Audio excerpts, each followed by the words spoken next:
नमस्ते, मेरा नाम टी लक्ष्मी नारायण है। मैं हिंदी शिक्षक के रूप में काम करता हूँ। मुझे हिंदी शिक्षण में 15 वर्षों का अनुभव है।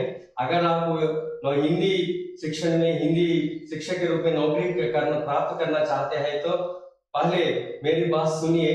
मैं मनोविज्ञान संबंधी जो भी विषय वस्तु को आपको पढ़ाता हूँ उसे ध्यान से सुनिए। अगर आप हिंदी शिक्षण क्षेत्र में सबसे आगे रहना चाहते हैं, अगर आप हिंदी शिक्षण क्षेत्र में एक सरकारी नौकरी प्राप्त करना चाहते हैं या सीटेट हो या जो भी टेट हो, अगर आप उसमें ज्यादा से ज्यादा अंक प्राप्त करना चाहते हैं तो मेरी बात सुनिए और मेरी ओर देखिए और मेरे वीडियोस देखिए। मैं मनोविज्ञान संबंधी विषय वस्तु को 100% उससे संबंधित ज्ञान आपको प्रदान करना चाहता हूँ। इसके लिए मैं स्वयं अध्ययन करता हूँ। मैं पूरे देश के सभी राज्यों के हिंदी मनोविज्ञान संबंधी पुस्तकों का अध्ययन करके मैं आपसे बता रहा हूं कि आप अवश्य मेरे वीडियो देखने पर आपको सरकारी नौकरी प्राप्त मिलेगी। यह मेरा संकल्प है, यह मेरा आत्मविश्वास है। मैं आत्मविश्वास से आपसे कह रहा हूं, आप भी आत्मविश्वास से मेरे वीडियो को देखिए, यही मेरी वादा है। अगर ये वीडियो आपको पसंद होती है तो ये वीडियो आपको अगर उपयोगी समझते हो तो अगर आप स्वयं इस वीडियो को देखकर इस विषय वस्तु को आप सब उपयोगी महसूस करते हैं तो ये वीडियो को आप शेयर कीजिए और सब्सक्राइब कीजिए और इसी से अन्य छात्रों को भी, अन्य शिक्षार्थियों को भी ज्ञान और यह विषय वस्तु मिलेगा, वे भी उनके लिए भी यह लाभ उठेगा। धन्यवाद। नमस्ते। जीन पियाजे के संज्ञानात्मक विकास सिद्धांत के बारे में हमने प्रारंभिक विषयों के बारे में अध्ययन किया। इसके संबंध में छात्रों में कई प्रकार के संदेह हैं। इसके संबंध में सीटेट या किसी भी राज्य में जो भी टेट चलाया जाता है उसमें इससे संबंधित अवश्य प्रश्न पूछे जाते हैं। अगर आप इस सिद्धांत के बारे में पूरी जानकारी प्राप्त करना चाहते हैं और इसके साथ साथ आप वस्तुनिष्ठ प्रश्नों की दृष्टि से देखने पर इसके संबंध में पूरी जानकारी प्राप्त करना चाहते हैं तो ये वीडियो अवश्य आपको देखना पड़ेगा और इससे संबंधित कुछ शब्दों को भी आपको समझना पड़ेगा। इसमें मुख्य रूप से संज्ञान शब्द किसे कहते हैं, ज्ञान शब्द किसे कहते हैं, प्रज्ञा शब्द किसे कहते हैं और जीन पियाजे के द्वारा संज्ञानात्मक विकास के अंतर्गत अनेक प्रकार के स्तरों का वर्गीकरण किया गया है। उन स्तरों के बारे में अगर आप ठीक तरह से पूरी जानकारी प्राप्त कर सकते हैं तो आप आसानी से कोई भी प्रश्न पूछे जाए, चाहे वह सीटेट में हो, चाहे वह किसी भी राज्य के टेट में हो, आसानी से आप उन प्रश्नों का उत्तर दे सकते हैं। इसलिए यहाँ पर ग्रहण करने की आवश्यकता अधिक होती है, समझने की आवश्यकता अधिक होती है। इसलिए ये वीडियो आप ध्यान से देखिए और इससे संबंधित विषय वस्तु को ग्रहण करने की कोशिश कीजिए। इसके संबंध में हम पहले संज्ञान किसे कहते हैं, प्रज्ञा किसे कहते हैं और उसके साथ साथ ये ज्ञान के बारे में हमने अध्ययन किया। ज्ञान किसे कहते हैं, अपरिचित विषयों के बारे में और अज्ञात विषयों के बारे में जानकारी प्राप्त करने को ज्ञान कहा जाता है।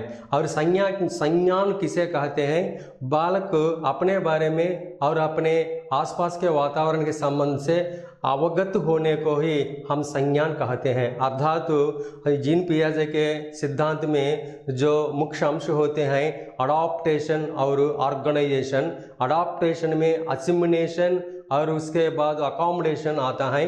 अकोमोडेशन की दशा को ही हम संज्ञान कहते हैं। वहाँ पर बालक अपने संबंध में और वातावरण के संबंध में अवगत होता है और अनुकरण करता है, इसे ही संज्ञान कहा जाता है। व्यवस्थीकरण के अंतर्गत हमने सीखा है कि व्यवस्थीकरण नवीन ज्ञान का संबंध पूर्व ज्ञान से जोड़ा जाता है। जब नवीन ज्ञान या नवीन अनुभव या नवीन वस्तुओं के स्वरूप या नवीन विषयों से संबंधित अनेक संकेतों के रूप में ज्ञान या नाम धातुओं के रूप में ज्ञान जो होता है, जो तभी वह स्थायी रूप से मस्तिष्क में स्थिर हो जाता है, जबकि वह प्राचीन अनुभवों से, प्राचीन ज्ञान से संबंधित होता है। इसे व्यवस्थीकरण कहते हैं। व्यवस्थीकरण के अंतर्गत बालक प्रज्ञा प्राप्त कर लेता है। व्यवस्थीकरण के अंतर्गत जब पूर्व ज्ञान का संबंध नवीन ज्ञान से जोड़ा जाता है तभी उसे प्रज्ञा कहा जाता है। इसलिए यहाँ पर ज्ञान, संज्ञान और उसके साथ साथ प्रज्ञा, इन 3 शब्दों के बारे में आपको सुचारू रूप से ठीक तरह से ग्रहण करने की आवश्यकता पड़ती है। इसलिए यहाँ पर स्थूल रूप में देखने पर ज्ञान अज्ञात विषयों के बारे में जानकारी प्राप्त करने को कहा जाता है। संज्ञान बालक अपने और साथ साथ वातावरण से अवगत होने को संज्ञान कहा जाता है, और पूर्व ज्ञान का संबंध नवीन ज्ञान से जोड़ा जाने को हम प्रज्ञा कहते हैं। ये प्रज्ञा को ही हम व्यवस्थीकरण के अंतर्गत कहते हैं, और संज्ञान को ही हम अकोमोडेशन, जो ये अकोमोडेशन अडॉप्टेशन के अंतर्गत आता है, असिमिलेशन के बाद आता है, अकोमोडेशन जो होता है उसे ही संज्ञान कहा जाता है। इसलिए जीन पियाजे के सिद्धांत के अंतर्गत संज्ञान किसे कहते हैं और प्रज्ञा किसे कहते हैं। संज्ञान अपने साथ साथ वातावरण से अवगत होना, वातावरण से अवगत होना संज्ञा कहा जाता है। प्रज्ञा किसे कहते हैं? प्राचीन ज्ञान या प्राचीन अनुभव या प्रारंभिक ज्ञान या प्रारंभिक अनुभव, प्राचीन ज्ञान से नवीन ज्ञान का जोड़ा जाना, इसे प्रज्ञा कहते हैं। अर्थात संज्ञा संतुलन कहा जाता है, संतुलन कहा जाता है, और प्रज्ञा व्यवस्थीकरण कहा जाता है। इसलिए संज्ञान और प्रज्ञा, इन दोनों में संबंध जानने से आपको मालूम हो जाता है कि ये संज्ञानात्मक विकास क्या है, और संज्ञानात्मक विकास के अंतर्गत जीन पियाजे ने क्या कहने का प्रयास किया है, क्या साबित करने का प्रयास किया है। और इसके अंतर्गत जीन पियाजे ने बालक जन्म लेने के बाद से अनेक प्रकार के व्यवहारों के द्वारा या प्रारंभिक व्यवहारों के द्वारा या व्यवहार नमूनों के द्वारा वह वातावरण से प्रतिक्रियाएं करता है और वातावरण से संबंध स्थापित कर लेता है और धीरे धीरे संतुलन स्थापित करता है, और उसके बाद वह अपने व्यवहार में विकास कर लेता है। इस प्रकार संज्ञानात्मक विकास सिद्धांत को स्थूल रूप से हम कहते हैं। इसके संबंध में जीन पियाजे ने संज्ञानात्मक विकास कैसे होता है, अर्थात अनेक प्रकार के व्यवहारों के द्वारा जन्म लेने के समय से बालक कैसे अपने वातावरण से संबंध स्थापित कर लेता है, इसके संबंध में जीन पियाजे ने 4 प्रकार के स्तरों का वर्गीकरण किया है। वातावरण के साथ प्रतिक्रियाओं के माध्यम से बालक कैसे संबंध स्थापित कर लेता है, इसको जीन पियाजे ने 4 स्तरों में वर्गीकृत किया है। ये 4 स्तर, पहला 4 स्तरों में पहला प्रचालक दशा या संवेदना दशा या इंद्रिय चालक दशा भी कहते हैं या चालक दशा भी कहते हैं। इस प्रकार प्रचालक दशा, संवेदन दशा, इंद्रिय दशा, इंद्रिय चालक दशा भी इसे कहते हैं। इस प्रकार ये पहला स्तर है, संज्ञानात्मक विकास के अंतर्गत ये पहला स्तर है। इसके अंतर्गत धीरे धीरे बालक जन्म लेने के बाद से वातावरण से कैसे प्रतिक्रियाएं करने के द्वारा संबंध स्थापित कर लेता है। इसके संबंध में जीन पियाजे ने कहा कि प्रचालक स्तर जो है उसके अंतर्गत जन्म लेने के समय से 2 वर्ष की आयु तक होता है। जन्म लेने से 2 वर्ष की आयु तक क्रमानुसार बालक में वातावरण से संबंध स्थापित करने की योग्यता का विकास होता है। वह 1 महीने से लेकर 4 महीने के आयु तक बालक अपनी आवश्यकताओं से संबंधित या अपने को संतुष्टि देने वाले कार्यों को दोहराता है। अर्थात हम स्थूल रूप में ऐसा भी कह सकते हैं कि शैशव अवस्था के संबंध में अध्ययन करते समय एक विषय का प्रस्ताव वहाँ पर हुआ है, वह मूल प्रवृत्तियात्मक व्यवहार। बालक कोई भी वस्तु अपने समक्ष में प्राप्त कर लेता है या अपने पास में प्राप्त कर लेता है तो उसे मुंह में रख लेता है। इस प्रकार वह अपनी आवश्यकताओं की पूर्ति के लिए मूल प्रवृत्तियात्मक व्यवहार प्रकट करता है। इसको ही संज्ञानात्मक विकास के अंतर्गत प्रथम महीने से लेकर 4 महीने के आयु तक लिया जाता है। अर्थात बालक अपनी उंगलियों को मुंह में रख लेता है। बालक कोई भी वस्तु अपने सामने उपस्थित हो उसे मुंह में रख लेता है। इस प्रकार के कार्य को बालक दोहराने लगता है। इसे ही पहले प्रारंभिक व्यवहार नमूने के रूप में, प्रारंभिक स्कीमेटो के रूप में जीन पियाजे ने स्वीकार किया है। इसलिए इसके अंतर्गत 1 महीने से 4 महीने 1 से 4 महीने आयु तक बालक संतुष्ट या आवश्यकताएं या संतुष्टि देने के कार्यों को दोहराता है।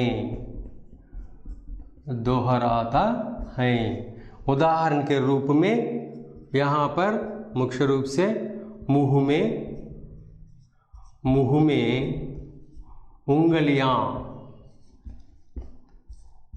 उंगलियां रखना, वस्तु को मुंह में रख लेना, वस्तु को मुंह में रख लेना, इन कार्यों को दोहराता है।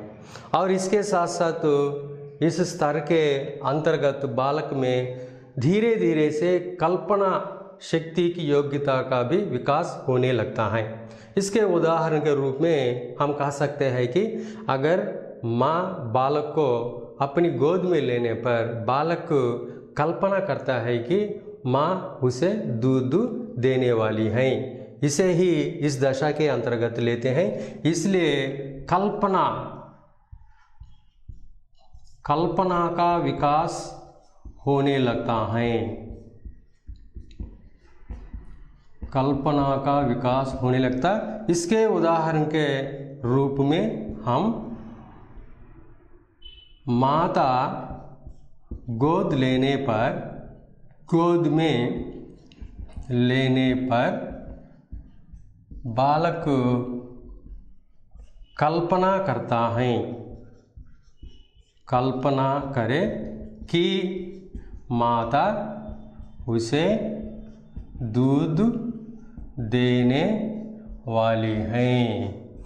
ये प्रथम महीने से लेकर 4 महीने की आयु तक इस प्रकार बालक में वातावरण के साथ प्रतिक्रियाएं करने की योग्यता का विकास होता है।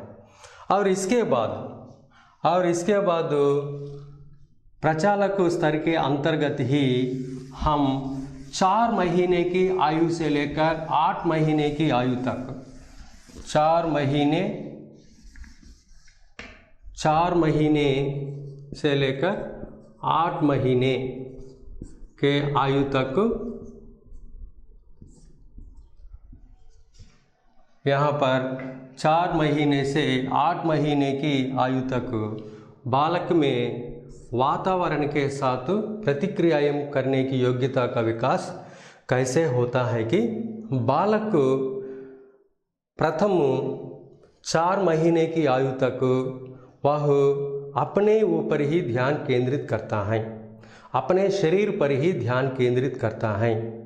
और 4 महीने की आयु तक आते आते बालक अपने शरीर की अपेक्षा, अपनी ओर ध्यान देने की अपेक्षा अन्य वस्तुओं पर ध्यान देने लगता है।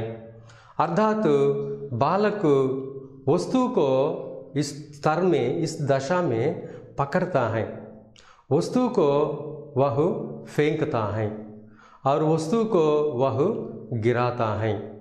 इस प्रकार वह वातावरण में रहने वाले वस्तुओं की ओर ध्यान केंद्रित करता है और उन वस्तुओं के प्रति प्रतिक्रियाएं करने लगता है। किस रूप में प्रतिक्रियाएं करता है? वस्तुओं को पकड़ने के रूप में, वस्तुओं को गिराने के रूप में, वस्तुओं को फेंकने के रूप में और वस्तुओं को हिलाने के रूप में। इस प्रकार वातावरण में रहने वाले अन्य वस्तुओं की या अन्य खिलौनों की ओर ध्यान केंद्रित करके उनके प्रति प्रतिक्रियाएं उनके हिलाने के द्वारा, फेंकने के द्वारा, गिराने के द्वारा बालक करता है। इसलिए 4 से 8 महीने की आयु के बीच में बालक अपने शरीर की अपेक्षा, अपने शरीर की अपेक्षा आसपास वस्तुओं के, आसपास के वस्तुओं, व्यक्तियों की ओर ध्यान केंद्रित करता है, ध्यान केंद्रित करता है। इसके उदाहरण के रूप में हम बालक खिलौनों,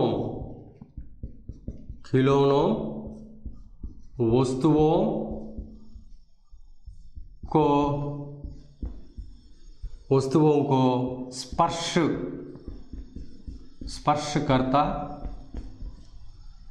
पकड़ता, फेंकता, गिराता आदि कार्य दोहराता है। इस प्रकार वातावरण के साथ प्रतिक्रिया करने की योग्यता का विकास 4 महीने से लेकर 8 महीने की आयु तक होता है। ये किसके अंतर्गत आता है? प्रथम स्तर के अंतर्गत ही आता है। अर्थात जन्म लेने के समय से लेकर 2 वर्ष की आयु तक माना जाता है। और इसके बाद 8 महीने के बाद, 8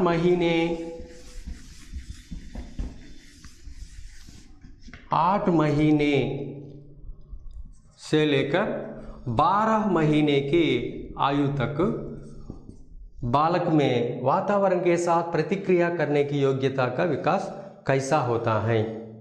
यहाँ पर बालक निरीक्षण एवं खोज करने की योग्यता को विकसित कर लेता है। अर्थात तो बालक निरीक्षण करता है और खोज भी करता है।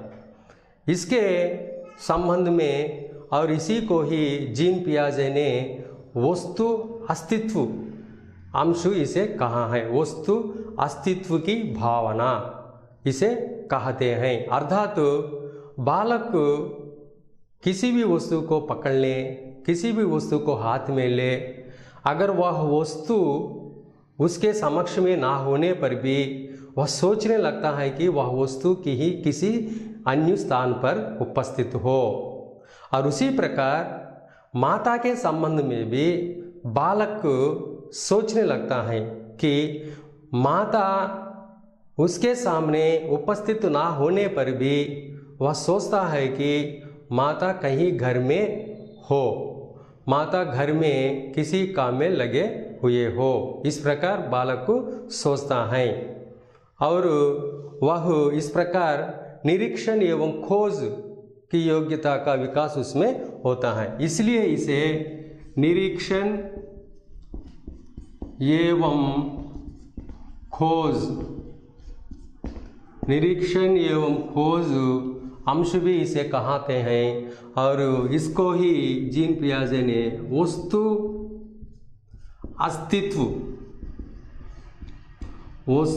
अस्तित्व भावना कहा है। अर्थात बालक के संपर्क में ये 8 महीने की आयु तक जो भी, चाहे वह वस्तु हो, चाहे वह कोई व्यक्ति हो, अर्थात खासकर माता पिता हो, जो भी उनके संपर्क में आए हो, अगर वे वर्तमान में बालक के सामने उपस्थित ना होने पर भी, बालक के समक्ष में ना होने पर भी बालक सोचता है कि वे उनका अस्तित्व है और वे किसी अन्य स्थान पर हैं। इस प्रकार वह खोज करता है कि माता कहाँ है, वह खोज करता है कि वस्तु कहाँ है।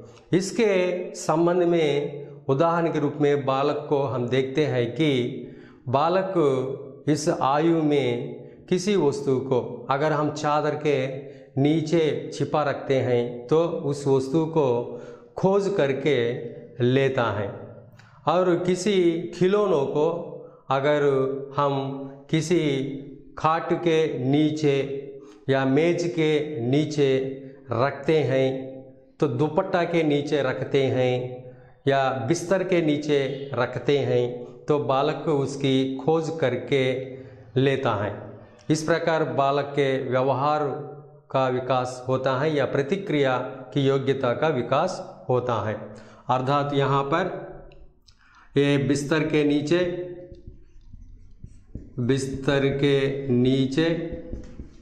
चादर के नीचे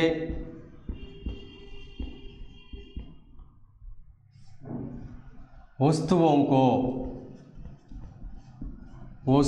की खोज करता है, वस्तुओं की खोज करता।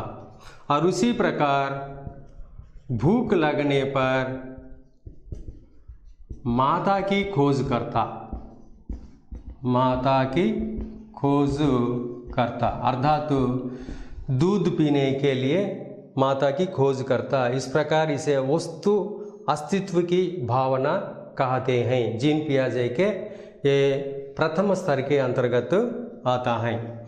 और उसके बाद 12 महीने से लेकर 18 महीने की आयु तक देखने पर, 12 से 18 महीने की आयु में देखने पर बालक इसमें वह तुलना करने लगता है।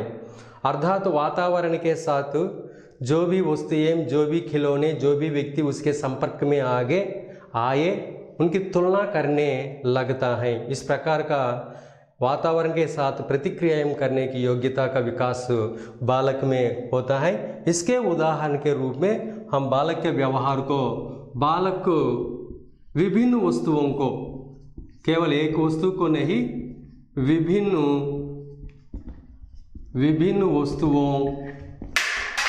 विभिन्न वस्तुओं को गिराकर उनसे आने वाली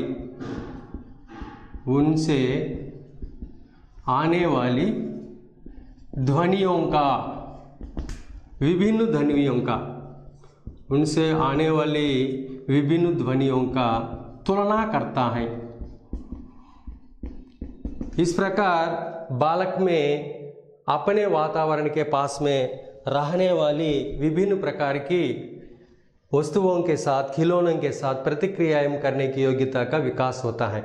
बालक विभिन्न वस्तुओं को गिराने लगता है और उनमें आने वाली विभिन्न प्रकार की ध्वनियों को ग्रहण करने लगता है। और उसी प्रकार बालक अपने संपर्क में आने वाले अभिभावक, खासकर या भाई बहन, ये माता की ध्वनियों का और पिता की ध्वनियों का, पारिवारिक सदस्यों के आवाज़ का, उन सब में वह तुलना करने लगता है। विभिन्न प्रकार के व्यक्तियों की ध्वनियों में भी तुलना करने लगता है। इस प्रकार बालक में वातावरण के साथ प्रतिक्रिया करने की योग्यता का विकास होता है।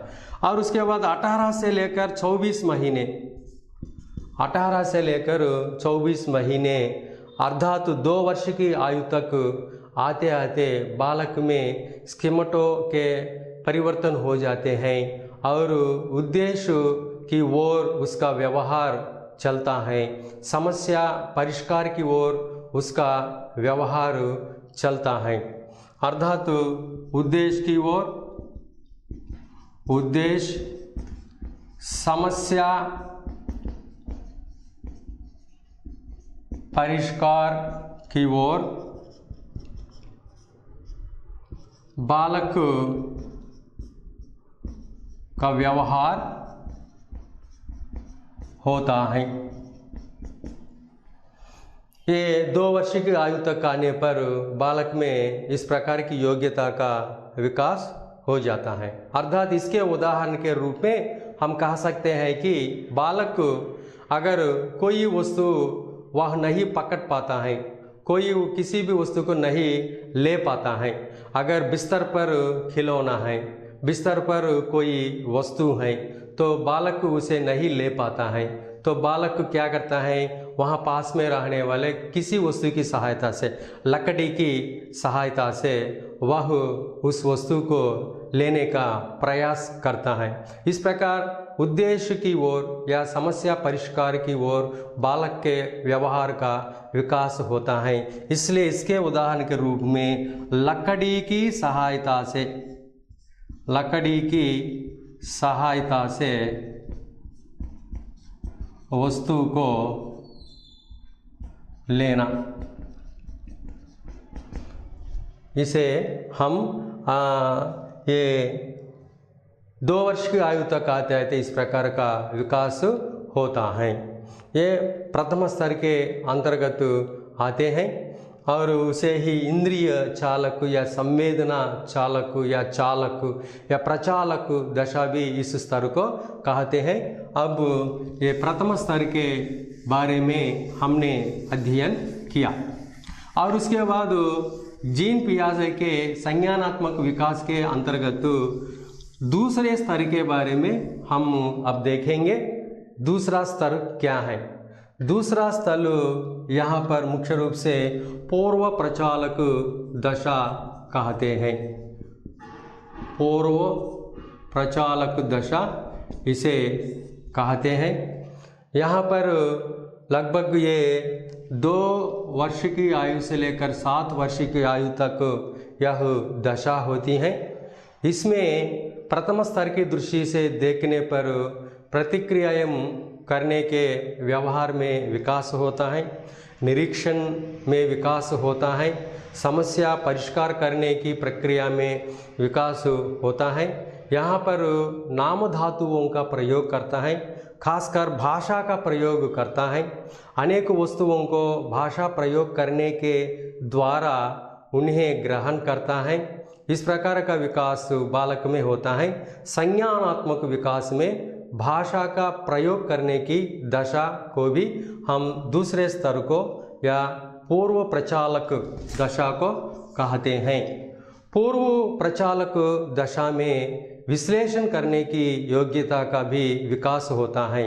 विभिन्न प्रकार की वस्तुओं में तुलना करके और उनका विश्लेषण करके अंत में उनका वर्गीकरण भी बालक कर पाता है। इस प्रकार करने में बालक को कभी कभी कुछ गलतियां भी कर लेता है। उदाहरण के रूप में देख लेने पर हम कह सकते हैं कि बालक लगभग 3 या 4 वर्ष की आयु में कोई भी औरत हो उसे माँ बुलाता है और कोई भी पुरुष हो उसे पिता कहता है। धीरे धीरे वह सबको माँ नहीं बुलाता है, सबको पिता नहीं बुलाता है, केवल अपनी माता को ही वह माँ बुलाता है। इसलिए इस दशा में बालक प्रारंभ में अनेक वस्तुओं की तुलना करके विश्लेषण करके वर्गीकरण करने का प्रयास करता है। इस प्रकार वर्गीकरण के प्रयास करने में कुछ गलतियां भी बालक करता है। इसे ही भावनात्मक वाद कहते हैं। इसलिए पूर्व प्रचालक दशा में मुख्य रूप से भावनात्मक वाद कहा जाता है। भावनात्मक वाद प्री कंसेप्शनल फेस कहते हैं। भावनात्मक वाद अर्धातु तुलना, विश्लेषण और अंत में वर्गीकरण का प्रयास करता है, वर्गीकरण का प्रयास करता है।